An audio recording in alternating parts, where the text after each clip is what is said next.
बिहार प्रदेश के मजलिस इत्तेहादुल मुस्लिमीन के सदर व रुकन असम्बली बरादरम मोहतरम अख्तरुल ईमान साहब, हैबर बाबा साहब ज़िला सदर किशनगंज, मेरे भाई तसीरुद्दीन साहब, मुखिया शाहिद साहब, गाजी साहब, डॉक्टर फरीद साहब, तौसीफ साहब, मासूम साहब, जुमन साहब, इमरान साहब, राशिद साहब, मोहम्मद सोनू साहब, साजिद साहब और शाकिर साहब और तमाम मेरे मजलिसी रुफ़ा, मैं आप तमाम का बेहद शुक्रगुज़ार हूँ कि आप अपना कीमती वक्त निकाल कर आज के इस किशनगंज के पार्लिमानी हल्के के इंतखाबी जलसे में आपने शिरकत की। मैं आपका बेहद शुक्रगुज़ार हूँ और इतनी बड़ी तादाद में आपका यहाँ पर जमा होना अल्हम्दुलिल्लाह हम तमाम के हौसलों को बुलंद भी करता है और इस बात का पैगाम सारी दूसरी पार्टीज़ को, उनके उम्मीदवारों को देता है कि इंशाअल्लाह ताला अब की बार किशनगंज में एक नया इनकलाब पैदा होगा जिसको आप पैदा करेंगे और आप यहाँ से ना जावेद को कामयाब करेंगे, ना मास्टर को कामयाब करेंगे, बल्कि इस बार आप तमाम मुत्तहदा तौर पर एक काबिल और एक मेहनती और एक गयूर अख्तरुल ईमान को अपना नया मेंबर ऑफ पार्लियामेंट बनाकर सीमांचल के इंसाफ के लिए आप दिल्ली को रवाना करेंगे। मुझे यकीन है इन नौजवानों के चेहरों को मैं देख रहा था यहाँ पर बैठकर और उनके चेहरों को देखने के बाद मुझे एक इत्मीनान भी हुआ कि उन चेहरों के पेशानियों पर कोई बल नहीं था, वो मुतमईन है और साथ ही साथ वो बेचैन है 26 तारीख के लिए, क्योंकि नौजवानों आप जानते हैं कि सीमांचल की इंसाफ की लड़ाई अगर किसी ने शुरू की तो मजलिस इत्तेहादुल मुस्लिमीन ने शुरू की। यकीनन मरहूम तस्लीम साहब ने अपनी ज़िंदगी में इस काम का आगाज़ किया था, मगर मजलिस इत्तेहादुल मुस्लिमीन ने सीमांचल के इंसाफ की लड़ाई को अपनाया। हमने बिहार में अगर अपने सियासी सफ़र का आगाज़ किया तो सीमांचल की इंसाफ की लड़ाई से हमने आगाज़ किया। लफ्ज़ सीमांचल न राजद बोलती थी, न कांग्रेस, न जेडीयू, बल्कि मजलिस इत्तेहादुल मुस्लिमीन ने सीमांचल की नाइंसाफ़ी की बात की। तो मैं आपको ये बात बताना चाहता हूँ कि आपने जो सियासी शऊर अपने आप में बेदार किया, आज से 2 या 3 दिन पहले जब नरेंद्र मोदी पूर्णिया को आए तो उनको भी हालत मजबूरी में सीमांचल बोलना पड़ा। तो यकीनन हमने पहली कामयाबी हासिल कर ली। हमने इस इलाके को सीमांचल के नाम से जब पुकारना शुरू किया, अब हर पार्टी सीमांचल के नाम से भारत का ये सबसे पसमानदा और पिछड़ा इलाका है और इसकी इंसाफ की लड़ाई उसी वक्त मुकम्मल हो सकती है जब आप अपने वोटों से एक मुतहरिक और फाल और एक ईमानदार और मेहनती शख्स को किशनगंज से अपना एमपी बनाकर दिल्ली को भिजाएंगे। आपने जावेद साहब को मौका दिया और आप जानते हैं कि मौजूदा रुकने पार्लिमान ने किशनगंज की जनता के लिए, किशनगंज की आवाम के लिए, माँ और बहनों के लिए कोई काम नहीं किया और आज भी कांग्रेस पार्टी के पास किशनगंज में कोई दिखाने के लिए कोई चीज़ नहीं है और वही ये कह रहे हैं कि नहीं नहीं हमको वोट दे दो, हम सेकुलर पार्टी हैं, हम फलां काम कर देंगे, MIM पार्टी को मत दो वरना बीजेपी आ जाएगी। मैं आपसे अर्ज करना चाह रहा हूं कि जावेद साहब नाकारा एमपी साबित हुए हैं। ये मैं नहीं कह रहा हूं, कांग्रेस पार्टी की एक जलसे में कांग्रेस के कुलहिंद सदर जनाब खरगे साहब बैठे हुए हैं और उनकी मौजूदगी में साबिका रुकन असम्बली तौसीफ साहब ने जनता के सामने ये कह दिया कि जावेद साहब आपने किशनगंज की जनता के लिए काम भी नहीं किया और आप कहीं पर भी नजर नहीं आए। बोला था ना, ये हम झूठ तो नहीं बोल रहे हैं।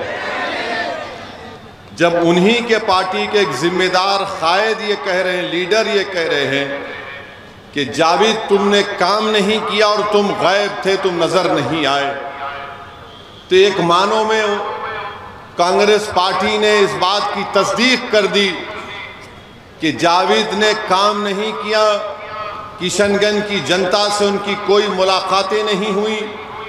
और फिर मैं आपको एक और चीज याद दिलाना चाहूंगा। जब कोविड में लोग परेशान थे, आपने जावेद को देखा या अख्तरुल ईमान को देखा? बताइए आप। जब कोविड में लोग परेशान थे, बीमार थे, सीमांचल की आवाम अगर हैदराबाद में फंसी हुई थी, मुंबई में फंसी हुई थी, तो उनको वापस लाने का इंतजाम या उनकी कोशिश करने का इंतजाम अगर कोई कर रहा था तो जावेद नहीं कर रहे थे, अख्तरुल ईमान की क़ियादत में मजलिस कर रही थी। मेरे अजीज दोस्तों और बुजुर्गों, जब तौसीफ साहब ने खुद ये कह दिया कि जावेद नाकारा है, तो बहादुरगंज की जनता का काम ये है कि वो अपने वोट को ज़ाय होने से बचाएं, अपने वोट को इस्तेमाल ना करें जावेद के लिए, क्योंकि याद रखिए अगर आपका वोट ज़ाय होगा तो खुदा ना खास्ता इसका फ़ायदा बीजेपी और जेडीयू को हो सकता है। मुत्तहिदा अपने वोट का इस्तेमाल करिए, तभी जाकर हम किशनगंज से एक हरकियाती शख्स अख्तरुल ईमान को हम कामयाब कर सकेंगे। आप एक एक वोट को अपने अख्तरुल ईमान साहब की कामयाबी के लिए इस्तेमाल करिए। और जावेद साहब ने कहीं पर यह कहा, मैंने एक जलसे में कहा भी सुबह में, कि जावेद साहब ने अपने एक इंटरव्यू में या भाषण में कहा कि उन्होंने 5 साल में किशनगंज की पार्लियामेंट कॉन्स्टिट्यूंसी में उन्होंने 1.5 लाख किलोमीटर पैदल चला है। 1.5 लाख किलोमीटर पैदल चला है। अब हम तो कांग्रेस पार्टी से कहेंगे कि आइंदा जब ओलंपिक्स होगा उसमें चलने का एक गोल्ड मेडल होता है, जावेद को भिजा दो, जावेद गोल्ड मेडल जीत के ला लेगा इंडिया के लिए। कोई 5 साल में 1.5 लाख किलोमीटर चलने का मतलब यह है कि रोज 100 किलोमीटर चलना पड़ेगा उसको। हाँ, घर से नहीं निकलता है वो।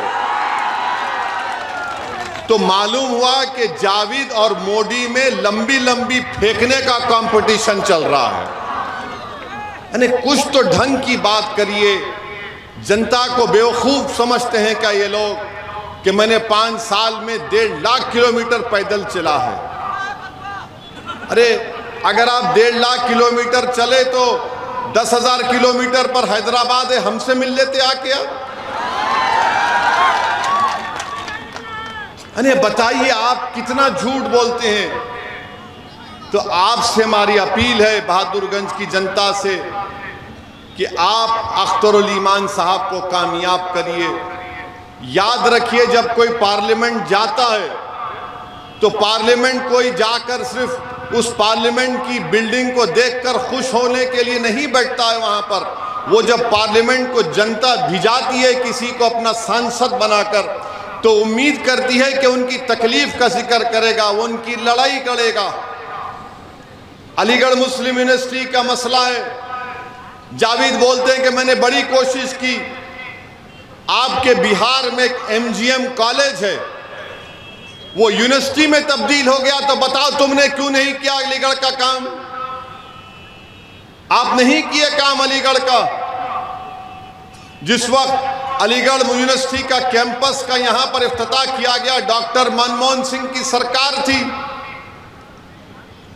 आपका वजीर आजम था, यूपीए का आपका था। जब केरल में अलीगढ़ का कैंपस मुकम्मल तौर पर बन गया, तो यहां पर सीमांचल में किशनगंज में क्यों नहीं बना? ये किसकी जिम्मेदारी है, किसने नहीं किया? और फिर आप जानते हैं कि रोड का मसला है, कई रोड खराब है, जावेद को उसकी फिक्र नहीं है। और फिर यहां पर बगैर रिश्वत के म्यूटेशन का काम होता है क्या? बताइए, हम झूठ तो नहीं बोल रहे ना। बगैर रिश्वत दिए म्यूटेशन का काम नहीं होता। हर काम का एक कमीशन है। कमीशन किसके पास जाता है? कमीशन किसके पास जाता है? अब आप बताइए, जावेद साहब उसको भी नहीं रुका सके, कुछ नहीं रुका सके। और फिर साथ ही साथ आप जानते हैं कि किशनगंज का जो रेलवे स्टेशन है, पूरे सीमांचल में सबसे ज्यादा पैसा वही कमाता है। किशनगंज का जो रेलवे स्टेशन है, सबसे ज्यादा पैसे वही कमाता है। दूसरे स्टेशनों को देखें तो वंदे भारत की जो ट्रेन है, हावड़ा से जलपाईगुड़ी किशनगंज में नहीं रुकती। जावेद साहब तुम उसको भी नहीं रुका पाए। अगर तुम 1.5 लाख किलोमीटर चले हैं, तो तुम 10 किलोमीटर रेलवे ट्रैक पर चल के सो जाते कि मैं नहीं जाने दूंगा वंदे भारत को, पूरे लोग निकल कर आओ। जलपाईगुड़ी से, हावड़ा से जलपाईगुड़ी ट्रेन जाती है, नहीं रुकती है वंदे भारत की ट्रेन। अच्छा, जावेद साहब के घर के करीब एक रमजान नदी है, उसका मॉडिफिकेशन करना है, घर के पास भी आप नहीं करा सके। आपके घर के करीब है, आपने वो काम नहीं करवाया। और मेरे अजीज दोस्तों और बुजुर्गों, किशनगंज जिला बना 1990 में। किशनगंज जिला बना 1990 में। इस जिले में एक लाइब्रेरी नहीं है, एक लाइब्रेरी नहीं है। आप कैसे एमपी को वोट डालेंगे जो एक लाइब्रेरी नहीं बना सकता अपने पार्लियामेंट कॉन्स्टिट्यूंसी में? अपने घर के करीब रमजान नदी का मसला है, नहीं करवा सके। कई गवर्नमेंट के कॉलेजेस नहीं है, अस्पताल नहीं है।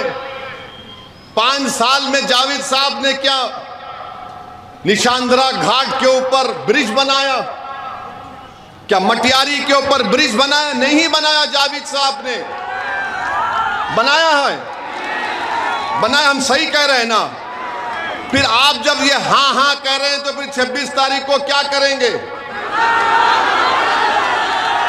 अब आप देखते जाइए, यहां बहादुरगंज के कई बच्चे भारत के कोने कोने होटलों में जाकर मजदूरी करते हैं, बर्तन साफ करते हैं, उसकी भी इनको फिक्र नहीं है। अच्छा, सुरजापुरी को एनेक्सर 1 में जावेद साहब ने लाया? सुरजापुरी को एनेक्सर 1 में जावेद साहब नहीं लाए, जबकि तेजस्वी और नीतीश को उन्हें सपोर्ट कर दिया कांग्रेस पार्टी ने। अरे तुम सत्ता में थे 2 साल, नीतीश ने कुलाटी 2 साल के बाद मारी थी ना, तुम 2 साल में करवा लेते, वो भी नहीं करवाया। अच्छा ये बताइए, बहादुरगंज को अनुमंडल का मौक़िफ़ दिलाया जावेद ने? बहादुरगंज को 25 साल से ये मुतालबा है आपका कि इसको अनुमंडल की मांग की जा रही है। आप सत्ता में थे कांग्रेस, मगर आपने बहादुरगंज को अनुमंडल का भी मौक़िफ़ नहीं दिलाया। तो मेरे अजीज दोस्तों और बुजुर्गों, बहादुरगंज में बहुत से काम करवाना बाकी है। मैं मानता हूं इस बात को कि जिसको आपने मजलिस के नाम पर वोट दिया वो छोड़कर भाग गए। भागने वाले भाग सकते हैं, मगर एक बात का यकीन कर लो आप, असदुद्दीन ओवैसी को अल्लाह जब तक जिंदा रखेगा, मैं किशनगंज और सीमांचल की लड़ाई लड़ता रहूंगा। कोई मेरे साथ ठहरे या ना ठहरे, इंशाअल्लाह। ये मैं आपसे वादा कर रहा हूं। अब जावेद साहब का एक अगर देखिए, जावेद साहब जो है बोले कि जो हर दिन एक दिन 100 किलोमीटर चले। मैं और अख्तर उल ईमान साहब 1 साल पहले, कौन सी जगह थी अख्तर भाई? खरखरी भरभरी में हम लोग 15 मिनट नदी में चले। कितनी देर चले? 15 मिनट। मैं अख्तर भाई चले पूरी जनता के साथ, सिर्फ 15 मिनट।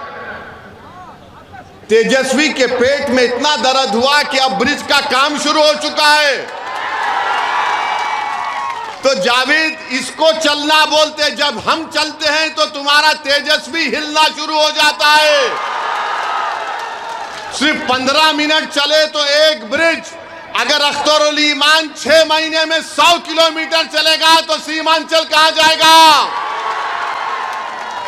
तो जावेद के चलने में और हमारे चलने में फर्क ये कि जब हम चलते हुकूमतें हिलती हैं, डरती हैं, और जब जावेद चलता है तो किसी को पता ही नहीं होता कि ये चल रहा है या गायब उड़ रहा है। तो मेरे भाई, चलने में फर्क है। जब एक मर्द मोमिन चलता है तो बातिल कांपता है। जब कमजोर चलता है तो बातिल बोलता है अपना है, इसको जेब में डाल लेंगे। तो इसीलिए हम आपसे अपील कर रहे हैं कि 26 अप्रैल के दिन अपना एक वोट सीमांचल के इंसाफ के लिए, किशनगंज की तरक्की के लिए, विकास के लिए, यहाँ के नौजवानों के अच्छे मुस्तकबिल के लिए हम आपसे अपील कर रहे हैं कि अपने वोट को ज़ाय होने मत दीजिए। अख्तर उल ईमान को अपना नया MP मुंतखब करिए। और जब अख्तर उल ईमान दिल्ली पहुंचेगा, इंशाअल्लाह आप तमाम की दुआ और अल्लाह के फजलो करम से नबी करीम सल्लल्लाहु अलैहि वसल्लम के सदक़े और तुफैल में, तो जावेद भी पार्लियामेंट में बैठता था। आपने जावेद को देखा पार्लियामेंट में बैठते हुए? कम देखा होगा। मगर जब अख्तर उल ईमान, असदुद्दीन ओवैसी और इम्तियाज जलील के साथ बैठेगा तो आपको पैगाम आएगा कि भारत के 3 दूल्हे बैठे हुए हैं भारत की पार्लियामेंट में। हमारे साथ अख्तर उल ईमान बैठेगा।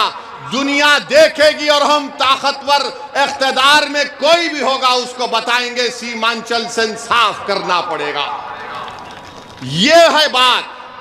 पार्लियामेंट जाना और बैठना नहीं। पार्लियामेंट में जब जाकर बैठते हैं तो सत्ता में मोदी हो या कोई भी हो, उसको डर लगना शुरू हो जाता है।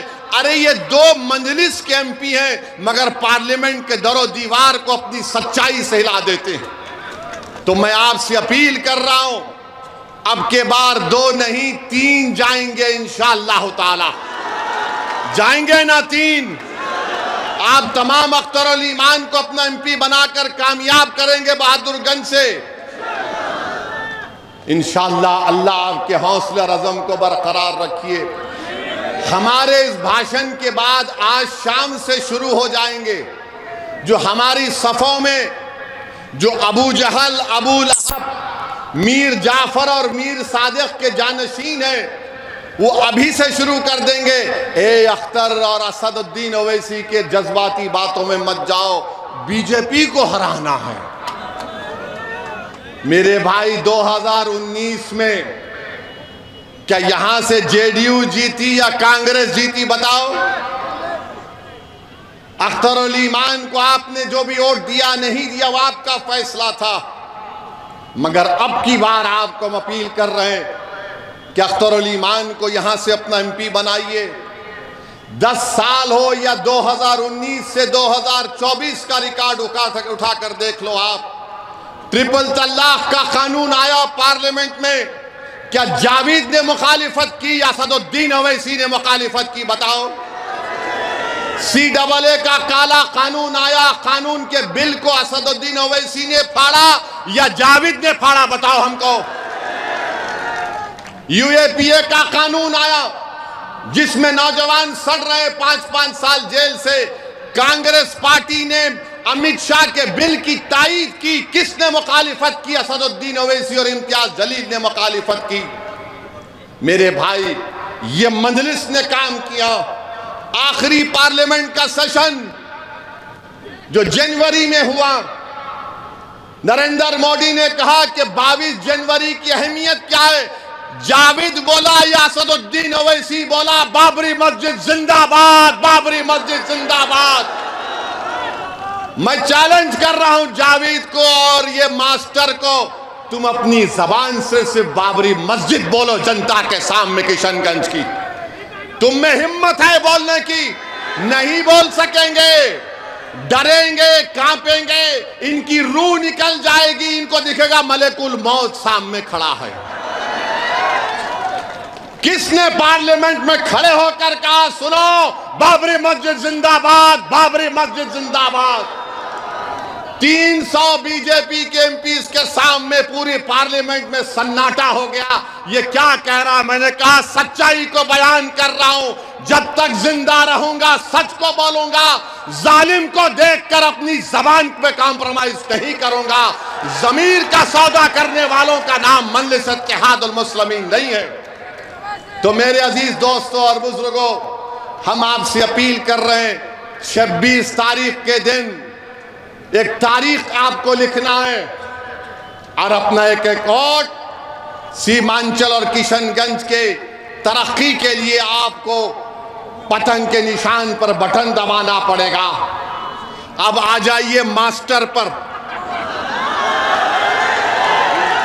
अब मास्टर पर आ जाइए। इनका नाम मास्टर मुजाहिद है ना? मास्टर क्यों बोलते? मास्टर क्यों बोलते हैं इनको? मगर इनका मास्टर कौन है? इनका मास्टर कौन है? इनका मास्टर कौन है? जोर से बोलो। इनका मास्टर मोदी है। जिसका मास्टर मोदी हो और मेरा और तुम्हारा मास्टर अल्लाह है, तुम किसको वोट दोगे? नहीं, अल्लाह के नाम के लिए मास्टर कह रहा हूं, वरना बोलेंगे ये मजहब को लेकर आ रहे। इनका मास्टर मोदी है। और फिर हर बीजेपी वाला कह रहा है हम मोदी के परिवार के हैं, बोलते हैं ना, हर बीजेपी वाला बोल रहा है हम मोदी के परिवार के हैं। मास्टर मोदी के परिवार का है, याद रखो। मास्टर मुजाहिद मोदी के परिवार का है और अख्तरुल ईमान किशनगंज के गरीबों के परिवार का है। मास्टर मोदी के परिवार का और अख्तरुल ईमान किशनगंज के गरीब और मजलूमों के परिवार का। जो मोदी के परिवार का है वो ट्रिपल तलाक का कानून लाएगा। जो मोदी के परिवार का है वो सीमांचल से इंसाफ नहीं करेगा। जो मोदी के परिवार का है, मोदी ने कह दिया कि सीमांचल में घुसपैठी घुसते हैं। घुसपैठी कौन है? आप तमाम घुसपैठी, मोदी ने कह दिया, क्योंकि ये मोदी के परिवार का है। CAA का कानून NPR NRC से आएगा। अब ये मास्टर जाकर बोल रहे हैं, ज्ञान बांट रहे हैं। नहीं, CAA का कानून सिटीजनशिप देने का है, लेने का नहीं है। मास्टर, तुम्हारे बाप को सामने लाकर बिठाओ और हमसे बहस करो, बोलो। सिटीजनशिप का कानून से NPR NRC का ताल्लुक है। CAA का कानून सिटीजनशिप के कानून से उसका ताल्लुक है। और याद रखो मास्टर, अगर NPR NRC होगा तो किशनगंज की किसी गवर्नमेंट की बिल्डिंग पे तुम्हारा नाम लिखा जाएगा और कोई बीजेपी संगी जाकर कहेगा कि मास्टर के नाम पर मुझे एतराज है, तो मास्टर आपको अपने दादा का बर्थ सर्टिफिकेट लाकर दिखाना पड़ेगा। दिखाओगे तुम? नहीं दिखा पाएंगे, कोई नहीं दिखा पाएगा। क्यों मोदी NPR NRC करना चाहता है? हम तमाम को शहरियत से महरूम करना चाहता है। ये बीजेपी JDU के लोग, ये मोदी परिवार के लोग हैं। हम गरीबों के और मजलूमों के परिवार के लोग हैं। याद रखो, आसाम में NPR NRC हुआ, सुप्रीम कोर्ट के बोलने पर 20 लाख लोग के नाम नहीं आए, उसमें 2 लाख मुसलमान थे।